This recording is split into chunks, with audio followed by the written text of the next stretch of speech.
வணக்கம் மக்களே. ஆடி மாதம் சனிக்கிழமையில் நவக்கிரகங்களை வழிபட்டால் நல்லது நடக்கும்னு சொல்லியிருக்காங்க. அதனால நவக்கிரகங்களை கும்பிட்றதுக்கு நிறைய பேர் சனிக்கிழமையில் போகிறீங்க. நீங்கள் பார்த்தீங்கன்னா முதல்ல எங்கேருந்து ஆரம்பிக்கணும், எங்கே முடிக்கணுங்கிறத நான் இப்போ சொல்கிறேன். நல்லா தெளிவாக கேட்டுங்க. நீங்கள் தஞ்சாவூர்லேருந்து வந்தாலும் சரி, கும்பகோணத்துலேருந்து வந்தாலும் சரி, இல்லை வெளியூரில் எங்கே வந்தாலும் இந்த 2 ஊரை ரீச் பண்ணி வருவீங்க. அப்படி வரும்பொழுது நீங்கள் முதல்ல கும்பிட வேண்டியது திங்களூர். திங்களூரில் காலையில் 6 மணிக்கெல்லாம் அங்கே வழிபாடு கோயிலுக்கு திறப்பாங்க. அந்த டயத்தில் அங்கே இருக்கிற மாதிரி வந்துங்க. அதுக்கு முன்னாடியே வந்து ரெடி ஆகிங்க.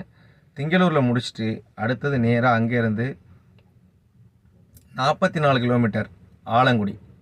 ஆலங்குடியில் குரு பகவானை கும்பிட்டுட்டு நேராக அங்கேருந்து கிளம்புனீங்கன்னா 20 கிலோமீட்டரில் வைத்தீஸ்வரன் கோயில் திருநாகேஸ்வரம் கோயில் இருக்குது. அதை வழிபட்டுருங்க. திருநாகேஸ்வரம் கோயிலேருந்து 11 கிலோமீட்டரில் உங்களுக்கு சூரியனார் கோயில் இருக்குது. அதையும் வழிபட்டுருங்க.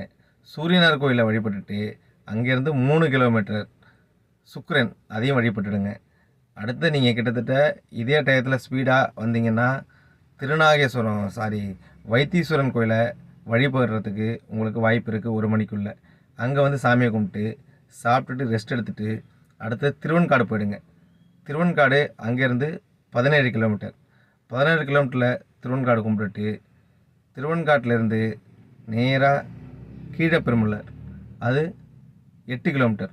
8 கிலோமீட்டர் அங்கே கும்பிட்டுட்டு கீழப்பெரும்பள்ளத்தில் கேதுவை கும்பிட்டுட்டு அப்படியே சனீஸ்வர பகவானை கும்பிட்றதுக்கு ஒரு 40 கிலோமீட்டர் அங்கேருந்து கீழப்பெரும்பள்ளத்துலேருந்து 40 கிலோமீட்டரு திருநள்ளார், அங்கே வந்து சாமி கும்பிட்டிங்கன்னா நிறைவடைந்துடும். நன்றி, வணக்கம்.